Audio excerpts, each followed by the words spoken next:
Сәлем баршаңызға. Бүгін ұзақ уақыт үзілістен кейінгі алғашқы шығарылым. Және бірден эксклюзив. Бүгін Samsung компаниясының нарықта тікелей бәсекелесі жоқ Galaxy Note 10 Plus смартфонына шолу. Бүгін естеміз, бүгін бұл смартфонның камерасына, өнімділігіне және басқа да техникалық сипаттамаларына сынақ жүргіземіз. Және ең бастысы видеоның соңында жұмсалған ақшаңызды ақтайды ма жоқ па деген сұраққа жауап беремін. Олай болса, бұл косплей арнасы. Менің атым Рауан. Кеттік. Сырт келбеті бойынша маған қатты ұнағаны мына смартфонның артқы корпусы, яғни оның түсі. Бұл түс Aura Glow деп аталады. Бұның бір жақсы жері күн сәулесіне немесе жарыққа бағыттаған кезде шағылысып, кейбір қосақтың барлық түстері бір-біріне үйлесіп, өте әдемі стильді көрінеді. Бұдан басқа сатылымда Aura Black және Aura White деген түстер де бар, бірақ олар маған аса кірген жоқ. Ал тағы да бір өзгерістер көпшіліктің немесе оның ішінде оңақайлардың көңілінен шыққан жоқ. Мына оң жағындағы қосу батырмасының сол жаққа Bixby-дің орнына ауысуы. Енді мына жағында бізде батырма жоқ оң жағында, ал сол жағында бірақ батырма, ол құлыптан шешу немесе құлыпқа қою. Бірақ та бұл жерде де бір сиқыр бар. Мына қосу немесе құлыптан шешу батырмасын қаттырақ бассаңыздар, амалсыз сіздерде Bixby қосылады.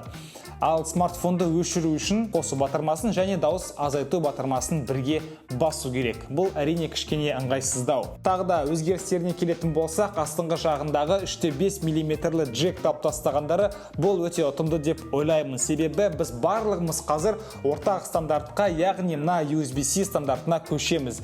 Жақсы емес па, сіздің бір ұяшығыңызға барлық құрылғыларыңыз қосыла алады. Ал егер бір мезетте өлең тыңдаймын немесе қуаттаймын десеңіздер, онда Bluetooth құлаққаптар не үшін керек? Құдайға шүкір, AliExpress және де басқа да интернет магазиндердің арқасында оларды сатып алу енді қиын емес. Ары қарай жүрейік, мына дисплейінің алдыңғы жағының көп бөлігін алып жатуы өте керемет деп ойлаймын, себебі ойынға, киноға барлығына әдемі жарасады, үйлесіп тұр.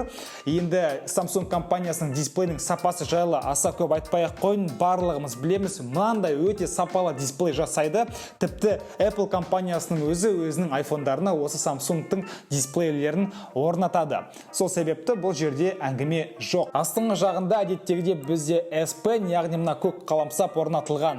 Бұл қаламсапты Samsung компаниясы биыл одан да бетер дамытыпты. Мысалға, смартфонда алысқа штативке немесе басқа бір жерге қойып суретке түскіңіз келсе, сізде бұл қаламсап селфи таяқтың орнын баса алады. Яғни суретке түсіреді, видео және басқа да көптеген фишкалар бар.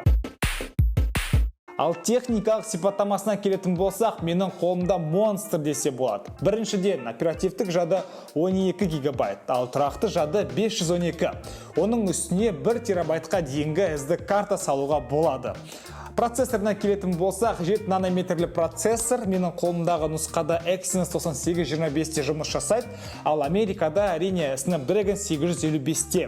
Жалпы кез келген ойынды, кез келген сапада мынандай күшті қылып тұрып тартып береді. Бірақ та жеке мен үшін бұл смартфоны осынша баға сатып алып, жай ғана ойынға немесе кино көруге арнаған ұят, және бұны қимаймын да. Сол себепті менің ойымша Samsung Galaxy Note 10 Plus смартфоны қалтадағы кішкентай компьютер десе болады. Ал енді аккумуляторына келетін болсақ, бір рет 100%-ға дейін толтырып алдым да, мен 2 күн қолдандым.